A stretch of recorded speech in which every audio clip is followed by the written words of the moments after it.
Assalamualaikum warahmatullahi wabarakatuh. Selamat datang kembali di channel siaran cerita mistis. Di kesempatan kali ini saya Mang Asep akan membawakan sebuah kisah horor yang berjudul Dendam Gadis Desa bagian kelima. Semoga yang mendengarkan cerita ini diberikan kesehatan, banyak rezekinya, dan perlindungan yang maha kuasa. Amin ya robbal alamin. Sebelum kita masuk ke ceritanya, jangan lupa untuk like, komen, subscribe channel ini dan tekan loncengnya agar kalian tidak ketinggalan update cerita terbaru dari kami. Tanpa basa-basi lagi, mari kita dengarkan.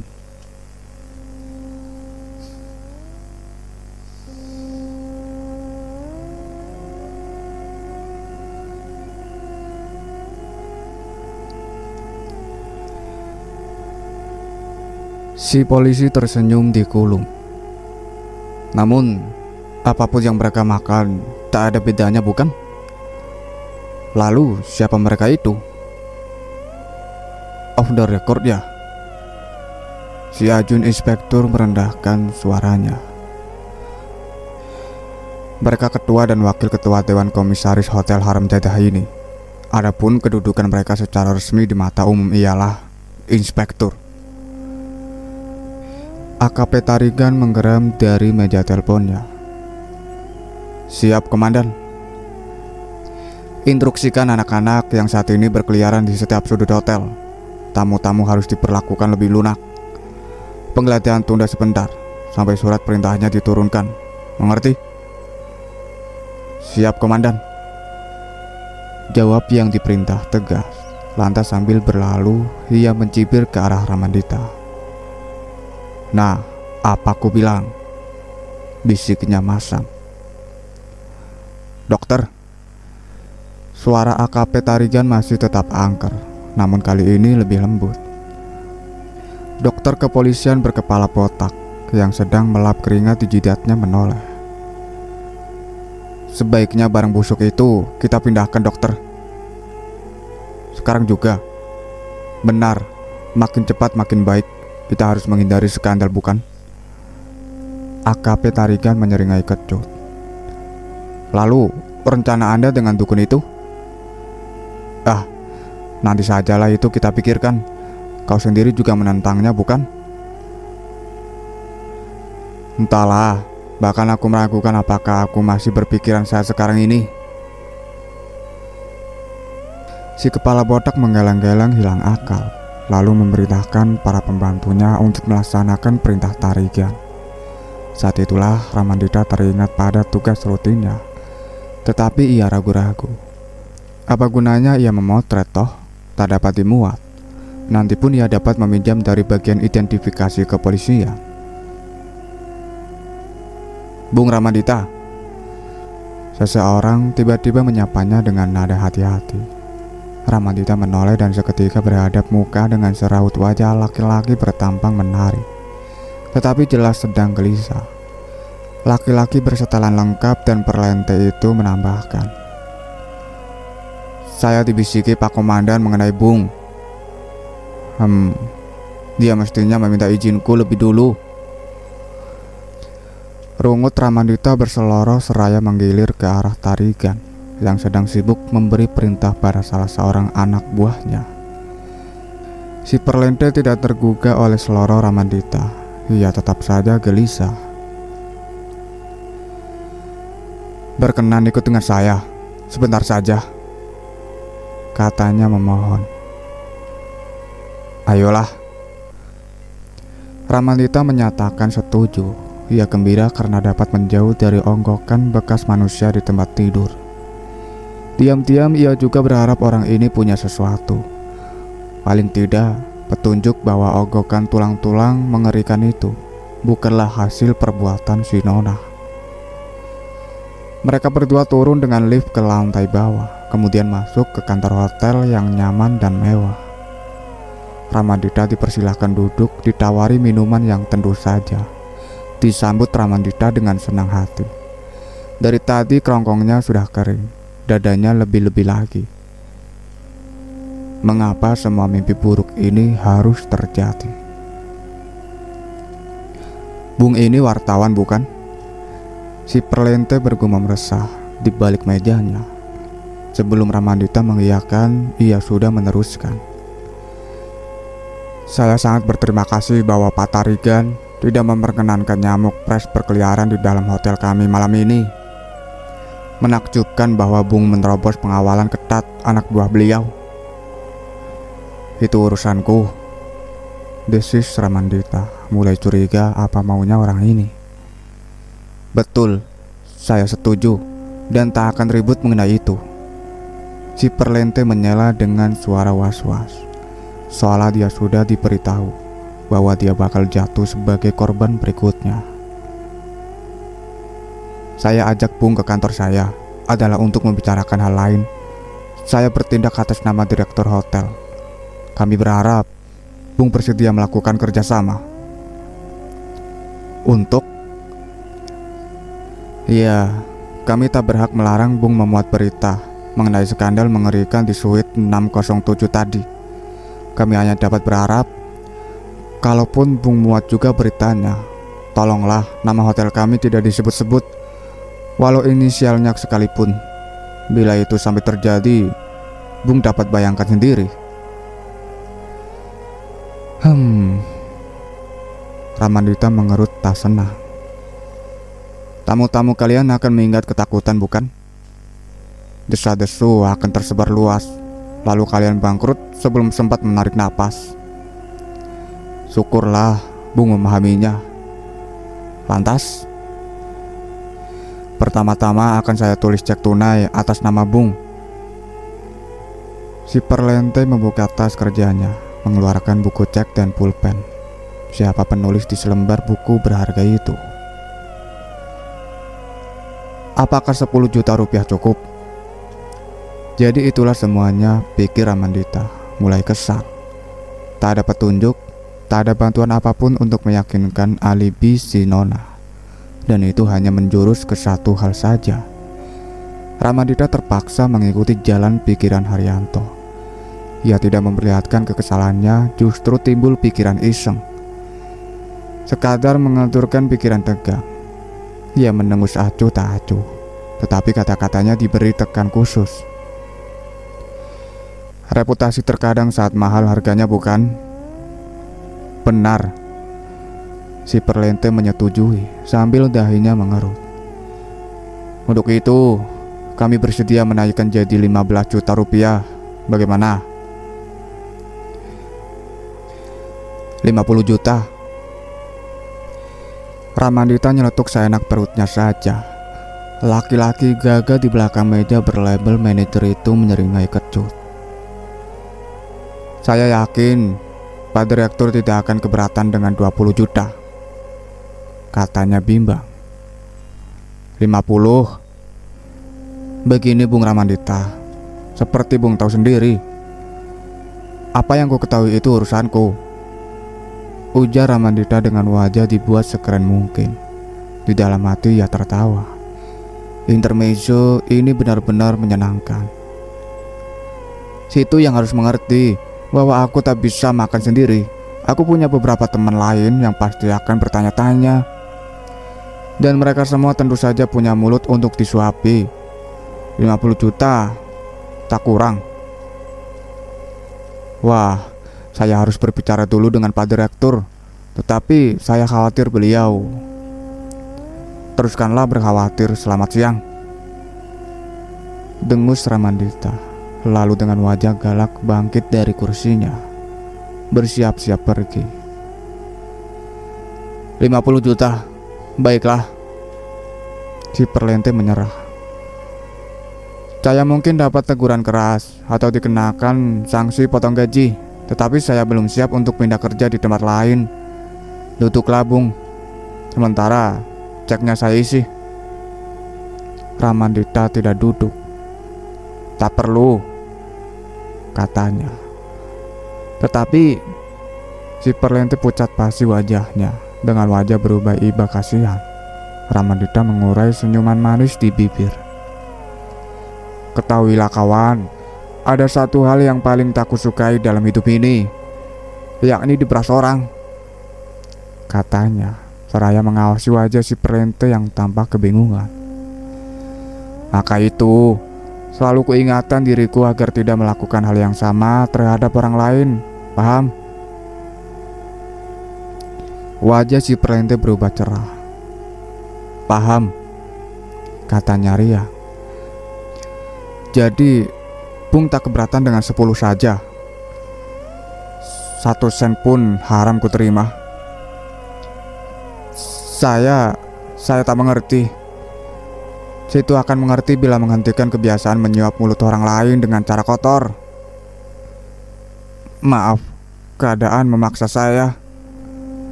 Betul juga. Ada kalanya kita harus menyerah pada keadaan. Lupakan sajalah. Dan terima janjiku untuk tidak menyebut-nyebut nama hotel kalian, sebagaimana kalian kehendaki, walau inisialnya sekalipun. Oke? Orang itu termangu-mangu sejenak. Baru setelah ia lihat Ramandita berjalan ke pintu, ia buru-buru bangkit menyusul. Dijabatnya tangan Ramandita dengan keras. Tanpa menyembunyikan keharuan di wajahnya, ia berkata sungguh-sungguh, Bung, tak akan pernah saya lupakan. Kapan-kapan kalau berniat istirahat beberapa hari di hotel kami, Bung tinggal angkat telepon. Kami akan sediakan suite yang paling bagus. Terima kasih imbalannya. Itu lebih memandai kukira. Sambut Ramandita acuh tak acuh, sambil cepat-cepat berlalu dengan pikiran bertambah sumpek. Ramandita tiba di kantor pusat surat kabar mereka berbarengan dengan Haryanto. Ia cegat sahabatnya itu di pelantaran parkir, terus diseret ke warung kopi terdekat setelah memesan minuman sambil mencicipi makanan ringan yang terhidang di meja. Ramandita langsung mengutarakan apa yang telah ia putuskan sekembali dari hotel. Aku mulai berpikir-pikir untuk mempercayai saja omonganmu, Yanto, katanya, tanpa sadar menghilangkan ketegangan dalam suaranya. Haryanto latah ikut tegang. Larasati, bisiknya tersedak. Bukan, si Nona. Hah? Si gadis misterius tak juga berhasil menemukan jejaknya ya? Jangankan aku, polisi saja belum. Atau tak akan pernah. Gadismu itu jelas bersembunyi di tempat paling aman dan tak mungkin dijejaki. Di manakah itu? Ramandita tersenyum mencemooh. Haryanto menjawab tak peduli. Di lubang kubur Larasati. Malangnya, kuburan Larasati itu tak pernah ada, kecuali di sel-sel otak seorang pengarang yang kemudian dicurahkan ke mesin tik. Ramandita mengerang jemu. Kita lupakan saja dulu kuburan itu, lalu kita pergi ke tempat lain. Kemana? Sukabumi. Aku tak tahu apa yang kudapatkan nanti di sana. Barangkali saja dukun yang kau sebut-sebut itu dapat membantu. Dengan semangat Haryanto menanggapi. Aku yakin ia dapat. Kapan kau ingin pergi? Hari ini juga. Wah, aku banyak pekerjaan, Rama. Alah, Yanto, ini hari Sabtu bukan? Terbitan hari Minggu bukan bagianmu. Tetapi, aku tak boleh lepas tangan begitu saja, Ramandita. Bisa-bisa aku kecolongan lagi seperti dulu. Terpaksa bolak-balik menghadap ke pengadilan. Repotnya tengah mati. Repot apa? Ramandita tertawa kecil. Malah kau untung. Buktinya, artis penyanyi yang waktu itu menggugat surat kabar kita akhirnya menarik pengaduannya. Lantas kau menikahi dia, hidup bahagia dengannya sampai sekarang. Bahagia? Haryanto merenung dan murung. Pada mulanya memang, tetapi semenjak kandungan Mariana diangkat, ia sering dicekam ketakutan tiap kuajak bersetubuh. Sekali-kali ia memang mampu mengatasi ketakutannya dan berhasil mencapai klimaks. Tetapi banyak kali ia merasa terpaksa melayaniku, lantas berakhir dengan stres dan aku terpaksa lari dan lari lagi pada perempuan lain. Ana tidak sepenuhnya bersalah, Yanto. Betul, mestinya aku yang mengurangi jadwal. Aku pun telah bolak-balik berkonsultasi ke psikiater, namun tetap sulit membatasi jadwal yang kami sepakati berdua, yang seringkali kulanggar dan kulanggar lagi. Haryanto mengelas napas panjang dan berat. Semua itu dimulai dari masa kecilku, Rama, dan bukan pula salah orang tuaku seluruhnya. Salahku juga bergaul dengan bocah-bocah tanggung sebayaku yang terbiasa hidup liar. Aku pun lantas keranjingan buku-buku dengan gambar-gambar porno. Lalu, tiap kali perbuatanku dipergoki ayah atau ibu, tiap kali pula aku dicambuk dan dicambuk lagi. Anehnya, semakin keras aku dicambuk, hasrat berahiku justru tambah bangkit. Masih beruntung SS yang lebih buruk tidak menyakitiku, menyiksa secara fisik perempuan yang kutiduri. Namun, nafsu seksualku yang menggebu-gebu tetap sulitku kendalikan. Mie kocokmu sudah dingin. Haryanto tersadar, lantas tertawa parau. Kita sudah melantur kemana-mana ya. Berpikir sejenak, Haryanto kemudian memutuskan. Baiklah, kita pergi ke Sukabumi hari ini juga. Tetapi setelah beberapa urusan di kantor lebih dulu ku selesaikan. Terima kasih, Yanto. Ramandita berujar gembira. Kemungkinan besar kita harus bermalam, Rama. Jadi bantulah aku untuk sama-sama pamit pada istriku. Sebagai jaminan ya. Ramandita tertawa berkelak. Habis hanya kau satu-satunya orang dengan siapa aku dapat pergi bermalaman tanpa dicurigai istriku. Si Ana tahu betul kau laki-laki yang setia pada istri, meski kau dan istrimu berpisah. Ya, meskipun dia itu artis numpang beken, bekas artis maksudku. Tetapi kalau sudah uring-uringan, dia tak ada tandingannya dalam konteks nyanyiin suami. Kemudian mereka berdua lalu masuk ke kantor, dan ternyata cukup banyak urusan masing-masing yang harus dikerjakan. Baru lepas maghrib mereka dapat pulang ke rumah Haryanto. Sang nyonya tidak keberatan suaminya pergi bersama Ramandita. Asal kembali utuh, tak ada cacat celah, sindirnya tertawa. Di Sukabumi mereka istirahat sejenak untuk makan malam dan membeli oleh-oleh roti kaleng serta kain sarung untuk Aki Juhari yang akan mereka temui di Cisolok. Mobil terpaksa mereka titipkan di rumah salah satu penduduk. Dari situ naik ojek sepeda motor melalui jalanan sempit berbatu-batu. Naik turun sangat curam dan berbahaya. Baru sekitar pukul 11 malam mereka sampai ke alamat yang dituju. Memang pada jam begini Aki Juhari biasanya ada di rumah. Pengemudi ojek menjelaskan. Apakah kalian tidak lupa membawa roti kaleng dan kain sarung kesukaannya? Beres, jawab Ramandita sambil bersyukur Haryanto sudah mengingatkan lebih dulu. Syukurlah, biasanya kalau sudah selemari, orang tua itu akan membagi-bagikan kain sarungnya. Saya sendiri sudah 3 kali kebagian. Pengemudi ojek itu tertawa gembira. Nah, itu beliau sudah membuka pintu. Sudah tahu bakal ada tamu berkunjung. Apa yang dikatakan pengemudi ojek itu memang benar. Ketika Ramandita masuk ke rumah bersama Haryanto, di atas meja ruang tamu sudah terhidang 2 gelas kopi tubruk dan sepiring makanan ringan. Mereka dipersilakan duduk dan minum lebih dulu sebelum membicarakan maksud kedatangan mereka.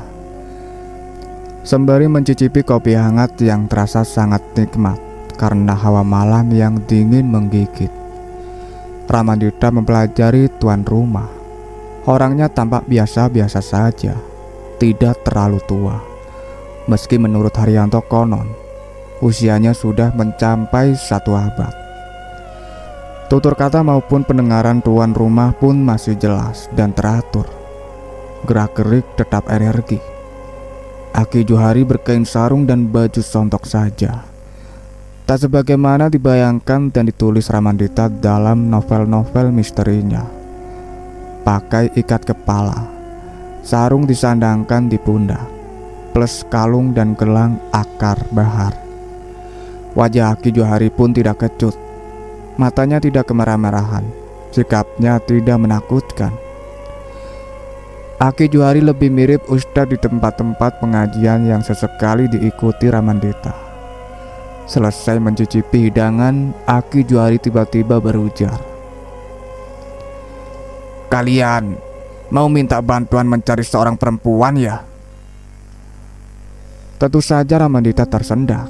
Bagaimana orang tua itu tahu apa tujuan mereka?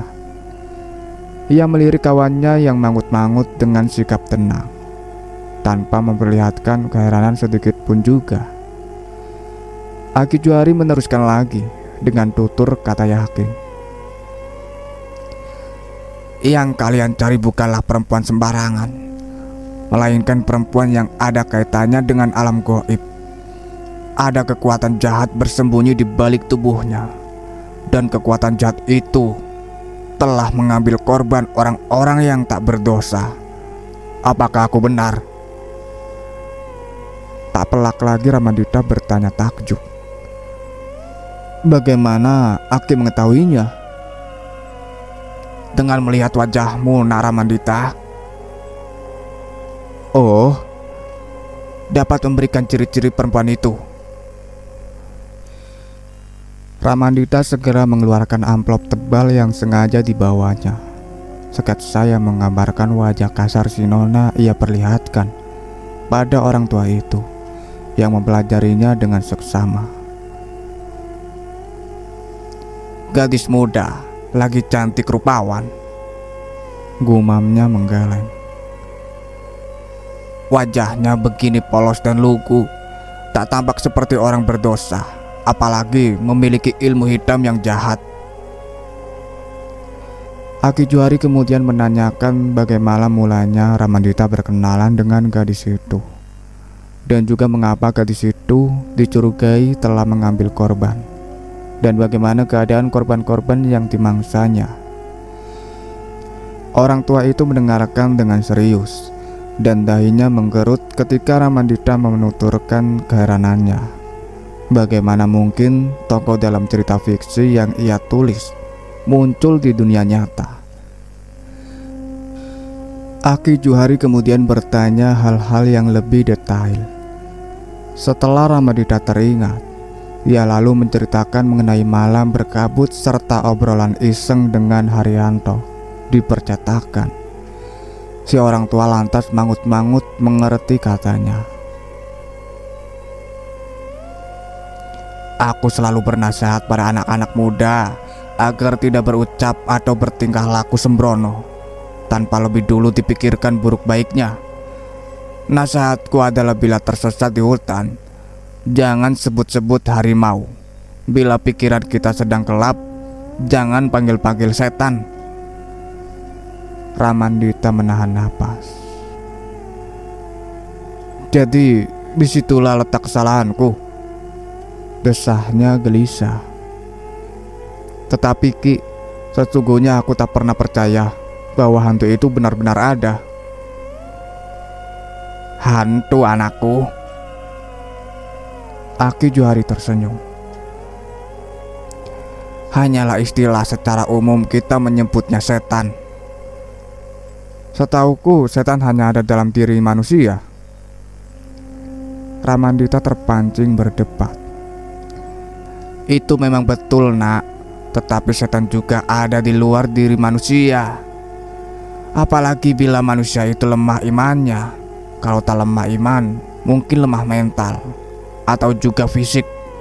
Dalam kondisi seseorang sedang lemah, apapun dapat terjadi, termasuk peristiwa-peristiwa gaib. Aku tidak bermaksud mengatakan kau sedang lemah iman atau sedang sakit mental atau fisik, anak muda. Kau kelihatan sehat walafiat. Cuma saja terkadang kita lupa diri, bukan? Dan kita suka lupa apa yang disuruh camkan orang-orang tua kita, bahwa mulutmu adalah harimaumu. Paham? Ramandita mengangguk. Ia memang sering mendengar perumpamaan itu, baik lewat pembicaraan sehari-hari dan juga terutama ketika masih bocah ia sering mengikuti pengajian. Teringat ke situ, diam-diam Ramandita menyesali diri sendiri. Sejak ia berpisah dengan Magdalena, jiwanya selalu terguncang. Ia dan Magdalena saling mencintai satu sama lain, saling mengasihi dalam keadaan apapun juga. Tetapi, mengapa musibah itu harus terjadi di antara mereka? Sebagai seorang wartawan, Ramandita telah menulis berita sesuai hati nuraninya dan sebagaimana adanya. Ia bertujuan membongkar perbuatan buruk dan jahat orang lain yang jelas-jelas merugikan masyarakat banyak. Itikadnya baik, tetapi akibatnya justru mengerikan. Justru dirinya yang jatuh sebagai korban. Kalau hanya Ramandita saja, tak apalah. Tetapi Magdalena yang tak berdosa harus ikut sebagai korban. Tuhan tidak adil.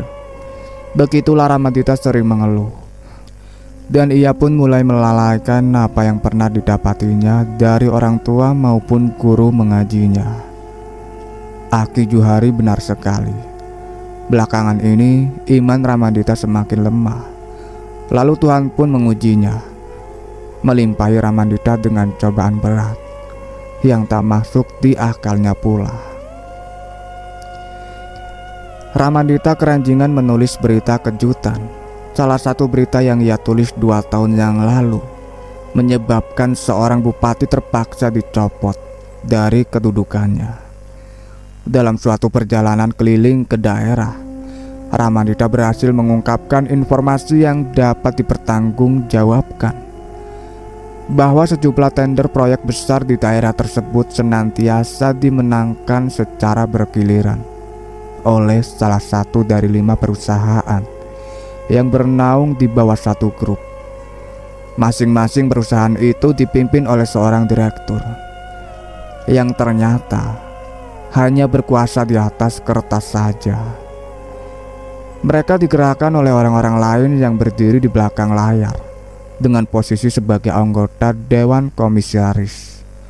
Data yang diperoleh Ramandita menunjukkan bahwa kelompok dalang itu punya kaitan erat dalam hierarki keluarga bupati, yang sekaligus merangkap jabatan sebagai pemimpin proyek.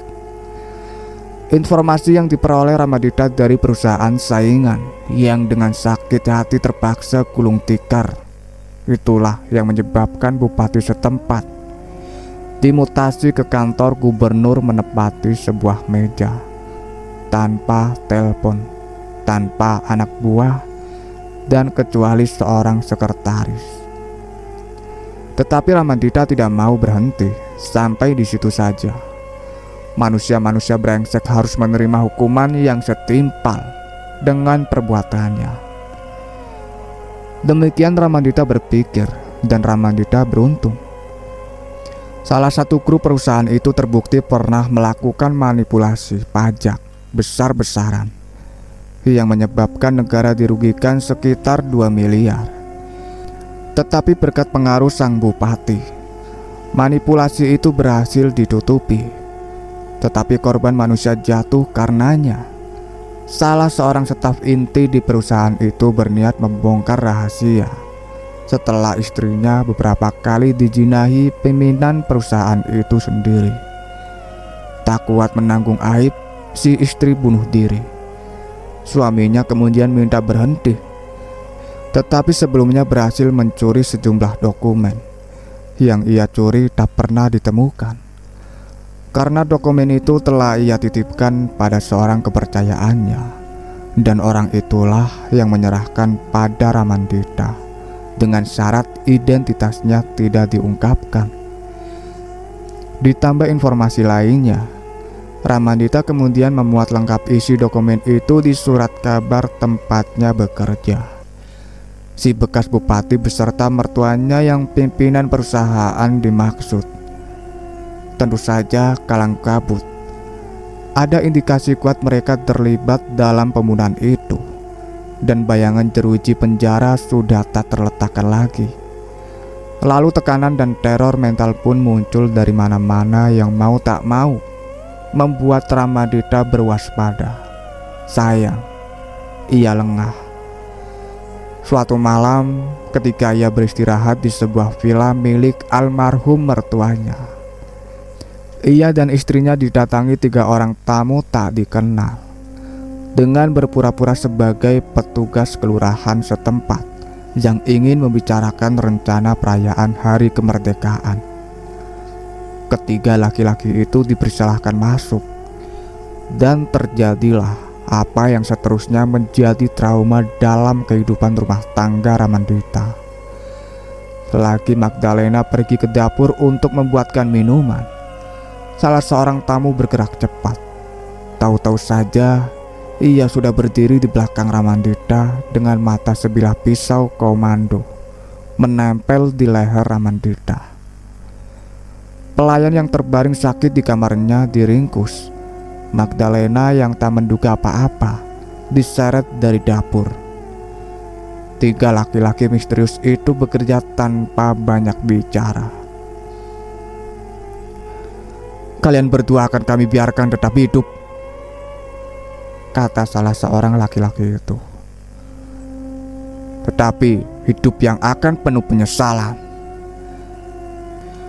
Ramandita tak kuasa melawan karena laras sepucuk pistol menempel di jidat Magdalena.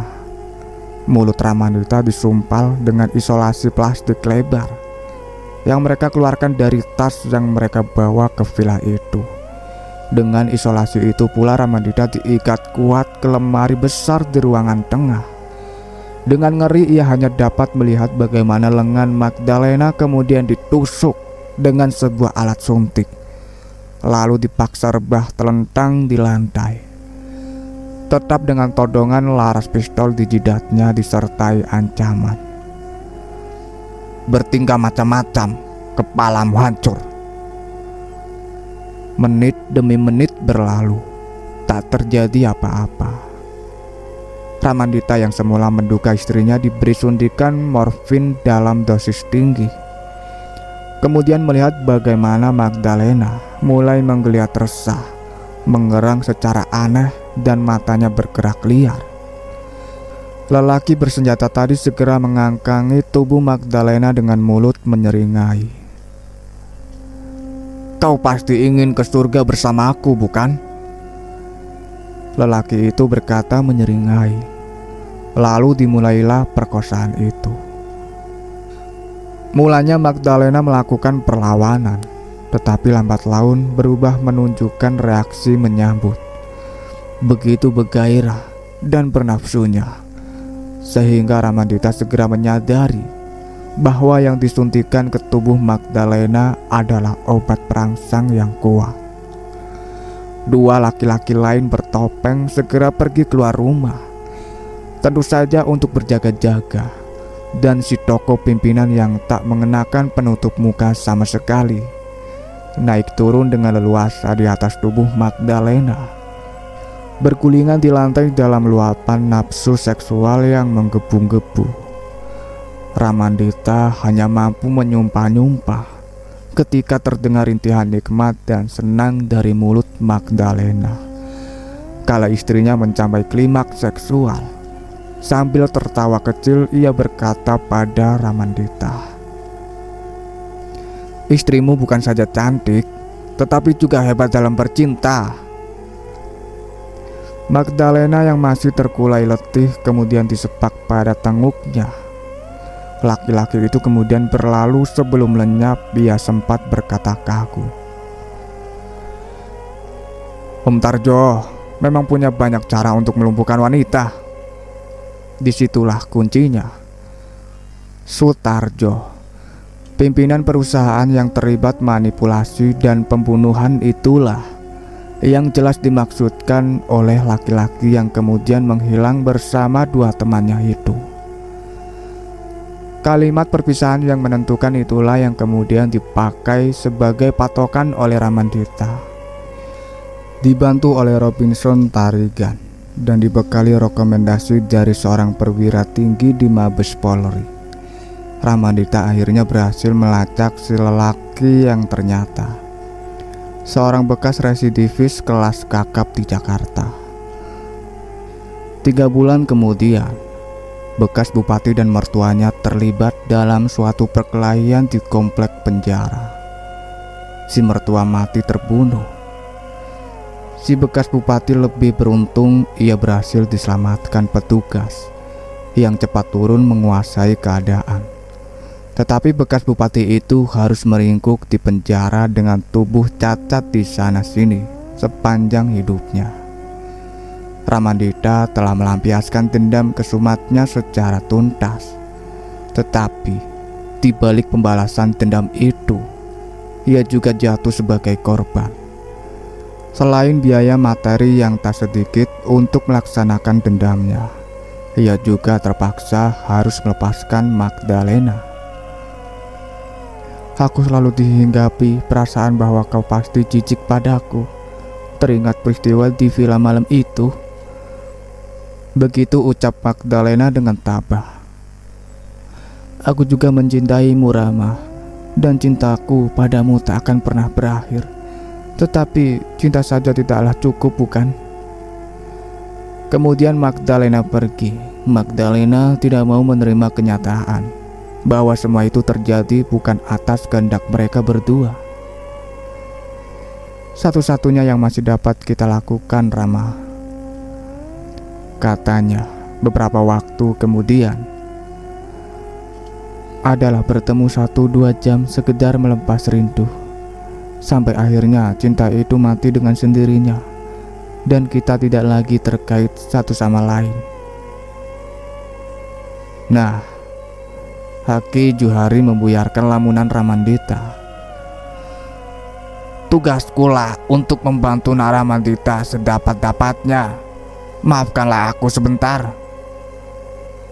Orang tua itu kemudian masuk ke ruang dalam. Ramandita menoleh ke Arianto yang membalas dengan senyuman lirih. Kita datang pada orang yang tepat, bukan?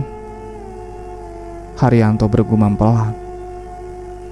Entahlah, aku masih bingung, bisik Ramandita gelisah. Aku masih yakin bahwa si Nona itu manusia biasa adanya, bukan hantu. Kita lihat saja nanti. Haki Juhari kembali. Ia letakkan sebuah baskom berisi air di atas meja. Selain air, di baskom itu juga tampak rempah-rempah, bukan warna-warni plus beberapa pucuk daun. Setelah membakar kemenyan, Haki Juhari meminta tamu-tamu supaya tenang dan tidak mengganggu selama ia bersemedi. Menangkupkan lengan bersilang di depan dada, Haki Juhari kemudian duduk tegak dengan kelopak mata dipejamkan. Mulutnya pun kemat-kamit tanpa suara. Melihat sikap semedi Haki Juhari, Ramandita menahan napas. Kalau yang ini persis yang kutulis di novelku. Ia membatin terus menyempitkan lubang hidung untuk menahan bau menyan yang tajam serta mengganggu pernapasannya. Sekali ia hampir terbatuk, namun ditahannya sekuat daya. Akhirnya paru-paru terpaksa ia longgarkan dengan membiarkan hidungnya dimasuki bau menyan secara leluasa. Ia menunggu bunyi guntur atau petir. Ia juga menunggu bunyi lolongan anjing di kejauhan yang sayup-sayup terdengar. Ia pun menunggu hawa dingin yang menyergap tiba-tiba. Tetapi suasana tetap saja tenang. Hawa dingin memang terasa, tetapi tidak lebih dingin dari ketika mereka datang. Malah hawa sedikit hangat. Mungkin karena asap menyan yang terus mengepul. Apa yang ditunggu Ramandita hanya ada dalam cerita karangannya saja.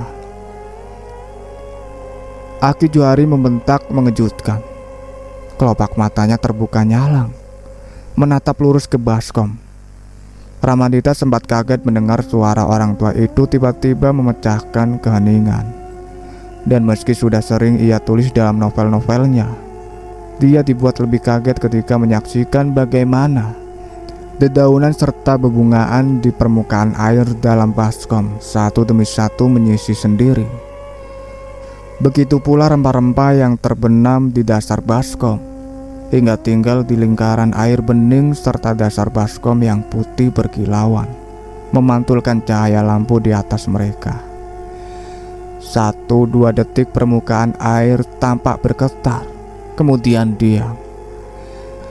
Ketika air bergetar lebih hebat lagi, Aki Johari berbisik-bisik seperti pada diri sendiri.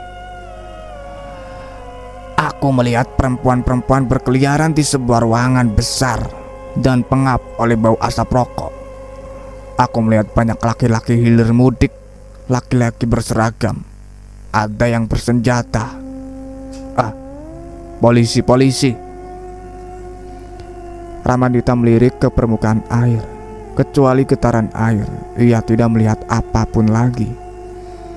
Sementara si orang tua meneruskan dengan bisikan semakin tajam. Nah, itu dia, duduk di kursi, sedang berbicara dengan salah seorang polisi itu. Benar, pasti dia. Tak kuragukan lagi. Nona? Ramandita menyela tanpa dapat dicegah. Si Nona di kantor polisi? Bagaimana mungkin? Permukaan air dia mendadak. Dedaunan, rempah-rempah dan bebungaan kembali bergerak pula, mencari tempat kosong di permukaan maupun di dalam air. Haryanto terdengar mendengus kesal seraya menatap tak senang pada sahabatnya. Ditatap begitu, Ramandita menyeringai kecut. Namun Aki Johari tidak tampak marah karena terganggu.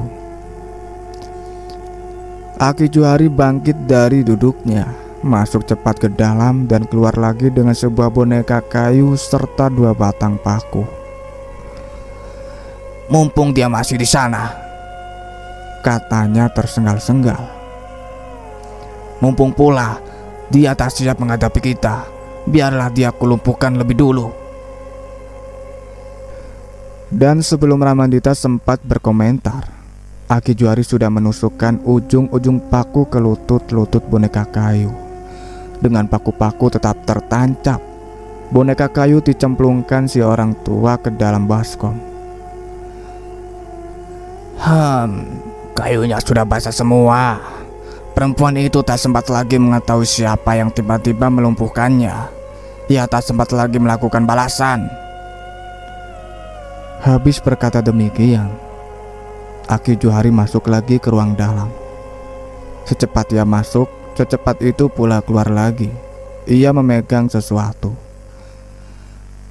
Ramandita tahu itu adalah sarung keris karena gagang keris yang meliuk dan berbentuk kepala ular tampak jelas menyebul dari gagang sarung kayu itu. Benda tersebut membuat jantung Ramandita menciut. Mau Aki apakan si Nona? Ramandita bertanya cemas. Sementara belum, entah nanti. Yang pertama-tama harus kita lakukan adalah menemuinya sekarang juga. Aki Johari mengajak tamu-tamunya meninggalkan rumah. Ramandita tentu saja menyetujui dengan gembira, meski campur takut. Gembira karena akan melihat si Nona, dan takut kalau si Nona diapa-apakan oleh Aki Johari. 2 buah ojek yang mereka charter masih menunggu di luar. Sebelum naik, Haryanto berbisik dekat telinga Ramandita. Hebat dia bukan, senantiasa bergerak cepat. Ramandita tanpa berpikir, lalu mendekati Aki Johari menanyakan apa yang sesaat tadi mengganggu pikirannya. Yakinkah Aki yang Aki lihat adalah perempuan yang kita inginkan? Tentu saja, jawab orang tua itu tersenyum. Ia tampak berbeda dengan perempuan-perempuan lainnya. Berbedanya? Aku melihat sinar biru yang samar-samar memancar di sekeliling tubuh gadis itu. Oh, Ramandita membelalak tak percaya. Satu hal lagi, apakah kau punya kenalan seorang polisi? Kalau mungkin polisi itu punya pengaruh. Ramandita teringat pada Tarigan. Ada, katanya. Tetapi kemana kita akan pergi? Ke kantor polisi tentu saja. Aki Johari mengajak Ramandita naik satu ojek dengannya, karena memang yang tersedia cuma 2 ojek. Yang satunya lagi ditumpangi Haryanto. Dalam perjalanan di atas ojek, tak seorang pun berbicara. Bunyi mesin ojek terlalu keras dan bising. Apalagi karena boncengan bertiga menyebabkan Aki Johari, terutama Ramandita, merasa khawatir tertimpa celaka. Ternyata mereka selamat sampai ke rumah di mana mobil Ramandita dititipkan. Barulah setelah di dalam mobil mereka dapat mengobrol dengan tenang. Ramandita mengatakan banyak sekali kantor polisi di Jakarta, dan Aki Johari berkata tenang. Kau punya relasi bukan? Mintalah relasimu membantu kita menghubungi setiap kantor polisi. Bagaimana Aki mengetahui orang yang kita cari ada di kantor polisi? Iya, polisi-polisi, ya ruangannya, juga suasananya. Satu hal lagi, perempuan-perempuan yang berkeliaran itu, mereka tampak genit-genit, sepertinya pelacur-pelacur yang terkena razia. Haryanto menyela setuju sambil melirik Ramandita yang duduk tegang di belakang kemudi. Ia menambahkan, pelacur-pelacur jalanan. Ramandita merasa ulu hatinya sakit. Misalnya memang si Nona lah yang dilihat Aki Johari. Misalkan benar si Nona ditangkap polisi. Tetapi mengapa dengan pelacur-pelacur jalanan?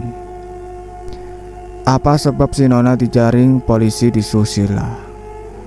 Jawabannya jelas karena si Nona juga pelacur. Tetapi pelacur jalanan yang katanya liar dan murahan. Sakit rasanya hati Ramandita. Gadis itu begitu muda, begitu cantik, tanpa tak berdosa, dan masih perawan ketika dituturi Ramandita. Tidak, si Nona bukan pelacur.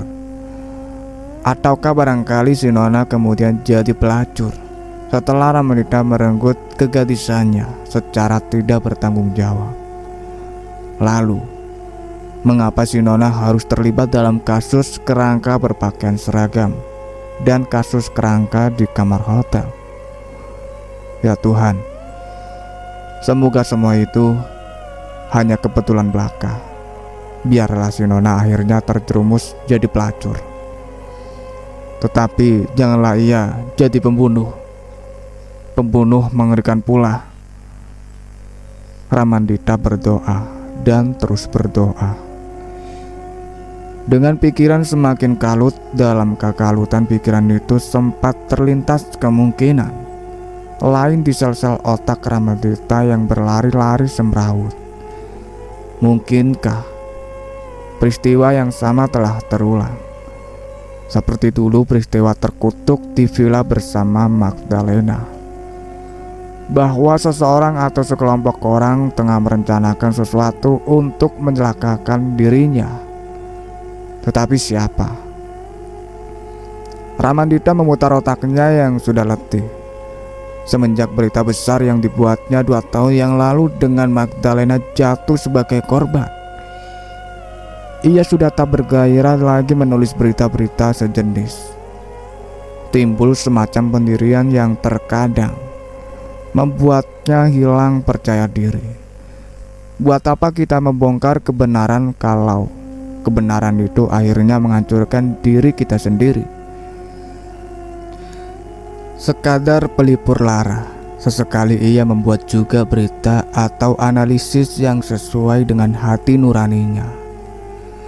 Namun ia cukup hati-hati agar tidak menciptakan musuh berbahaya seperti dulu-dulu. Karena cara ini tetap tidak memuaskan jiwanya, ia larikan protes-protes melalui cerita-cerita fiksi.